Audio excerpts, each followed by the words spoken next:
Hey guys, welcome back. Lucid, turn 20 in our Mictlan Let's Play. Let's get to it. Okay, for those of you who don't remember last time, yeah, we had a bunch of people turn and jump on us, so we're getting triple teamed. And yeah, it's not good. Satis says, send word when your armies enter man's territory. We'll be ready then. Okay, so Satis is preparing to go on man. That's helpful for us. It is a wisp of good news and a hurricane of bad news. We cast Bind Jaguar Fiends a few times. We continue to get more of this ocean. We bump into these guys. Okay, this is us trying to retreat out. I'll go show you. We attack here and we're trying to retreat out. That's what's happening. Trying to get the hell out of there. So we retreat, but unfortunately we just retreat back inside our fort, which was not really what we wanted to do.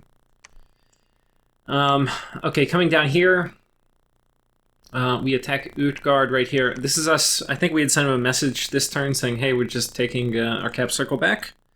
Sure he will understand. And then man attacks us down here. So now this is the big man army, and we don't really offer much of a fight. We kind of abandoned, but let's take a look at man. I haven't really talked much about them. I think that's what I'm going to do at the start of this episode.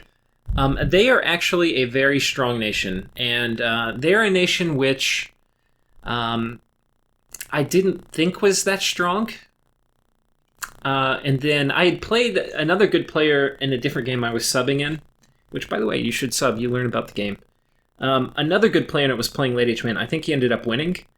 But he was saying Late Age Man is one of the strongest nations. And I was like, really? Because I kind of had just written them off like all the other man nations. But they're special. They have these wardens, which can take a bless. And they have a great sword, so they hit for a huge amount of damage and a crossbow. And then they have these guys, Tower Guard. Tower Guard are broadsword carrying, chainmail wearing, helmet wearing, kite shield wearing crossbowmen. Kind of sick.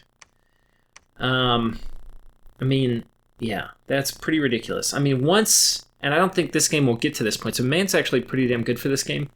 Once the game gets to a point where arrows become ineffective, because basically every game, if it goes late enough, they get pretty ineffective. I mean, things like Arrowfend, they really neuter any archery units. And then when you combine that with Storm, it's like, get out of here. Anyway, these are great chassis units. I think you take these. I'm actually not sure what Bless Man got, if he got one. But these guys don't really need a bless. It can be something that's kind of incidental. And these guys you can recruit anywhere, the Tower Guard. And they're phenomenal. I mean, and they're amazing. So they also get Knights, which are kind of cool. Tower Knights are not bad. You can totally use them for expansion if for whatever reason you don't want to use Tower Guard and Wardens. They do have these Foresters too, which are kind of cool. High damage axe, high damage, or with a dagger, and then a short bow. So this is not going to be as good against high armor units, but against like my dudes, it's actually going to be better than crossbows. So, and then with 2 attacks too, they'll chew people up better, like my glass cannons in combat. So, in general, these are actually better for his matchup against me. Though they will certainly die quickly enough. And then okay, so this is the other guy I really want to talk about for man. So in some ways, this is a mini national overview for man, because these are all the important units. So Daz definitely knows what he's doing in terms of recruiting the right units. These guys are ridiculous. They are, like, just look at these paths. This is a recruit anywhere, right? They're a mundane researcher, so you can take drain with man and they don't care. You want to recruit these anyway, like... So having a mundane researcher that is recruit anywhere and is one of the best battle mages in the game, yeah, that's pretty good. Let's talk about why. One of the reasons they're good is air is one of the best battle magic paths in the game. You can drop Thunder Strike spam, all sorts of things with that, Fog Warriors, Mass Flight. This isn't a nation that really particularly wants to do Mass Flight, but it certainly likes Fog Warriors. Certainly likes Wind Guide. Might like Arrowfend, depending on who you're fighting.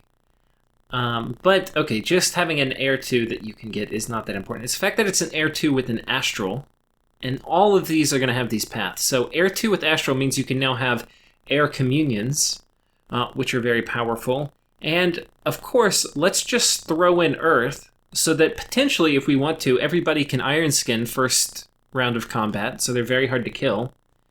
Or they can stand in little groups where they get all the stuff cast on them, like Body Ethereal and Luck and whatever, before they turn into Thunderstrike spammers. Meanwhile, your guys are just throwing arrows at them. I mean, these guys are really strong. You also get to put Earth Power on your Communion.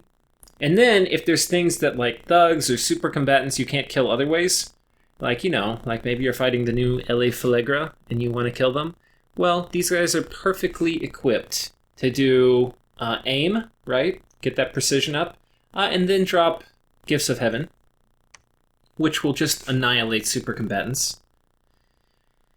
So, it is a nation that is pretty well suited to fight Mictlan, and that's because it has archery, which does pretty well. It also can do it, though I don't see him gearing up for it. It can do flaming arrows, though it's going to be, you know, limited value. And I do have a fire resistance bless on me. But anyway, this is what he's coming in with, and this is quite strong. So everybody's attacking me with a big death ball of all of their cap-only stuff, which I think is, let me put this politely. Attacking with a big death ball of cap-only stuff is kind of a noob strategy. But if 3 people do it against you, it's pretty friggin' strong, because you can't pick off, like, little easy things and take low attrition fights. Okay. Anyway. Let's watch this battle. I've got a bunch of Jade Amazons, and I think these guys will take a bless. Yeah, we do bless them, and then I've got the volume too loud for me. You won't be able to tell, but some of these guys get it. Okay, yeah, these guys got it. They got the bless. So anyway, they've got the old quickness, lucky.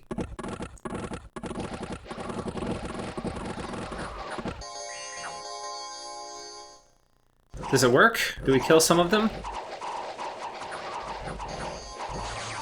Yeah, we definitely kill some wardens, so these Jade Amazons are not actually that bad. Okay, and then just death streams across the battlefield. So let's see what the death toll there was. Wait, whoops. Man, where are you? Okay, we killed 6 wardens. That's not horrible. I mean, not worth a few hundred gold of PD. These guys are not that expensive, 26, so yeah, not really an economic trade there. But I was wanting to defend this, but I can't defend everywhere. So that is the problem with dumping in PD, is, yeah, you end up losing it like that. Okay, I think I was thinking Midgard was going to attack me there way before. We get attacked here by some fun indies who are definitely having fun with us, and indies attack us again here. We kill them, so that's good. 2 more indie two indie attacks shut down. Misfortune is definitely checking to make sure we are home, and that is basically it for the events. Let's talk about what happened. So we have moved an army here. He has taken his army off of this and has moved it back here with the intention, I guess, of breaking siege. Which, yeah, we're going to definitely kill them. I mean, I think there's a very low chance they are able to kill this, but we'll see. Let's see if there's anything else. We have a big scary stack here, so I'm not sure if Man's going to jump on top. If he does, we have a few options. I've got all these guys, they're going to hold up the fort walls, as good little slaves would. Here, where we just got attacked by Indies, actually, and the unrest is super high.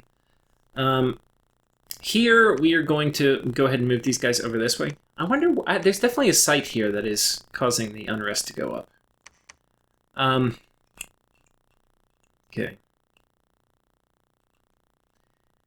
These guys are just moving out. We are not patrolling. I don't have enough dudes to fight this. I think if he moves on top of it and pops it, I'll have to take stuff from my cap, which is basically just going to be chilling here. And we'll take that, and then everybody now inside, and we'll try to break out. Because I can't afford to give up this fort. Like, if I give up this fort, I've basically lost the game, because then he's going to be able to constantly attack my capital. So, now I could potentially move these guys back here, right? But if I do that, then I'm definitely going to give this up. So, I'm going to try to hold on to my forts. And this is risky, because if I move these guys back, I'm definitely going to be able to protect this next turn. But I'll almost definitely lose this, assuming he does try to take it. Yeah, I think that's about it. So, yeah, we're basically moving guys in here. We're moving these guys up here. We'll talk a little bit about this formation. This guy's in here breaking siege and retreating,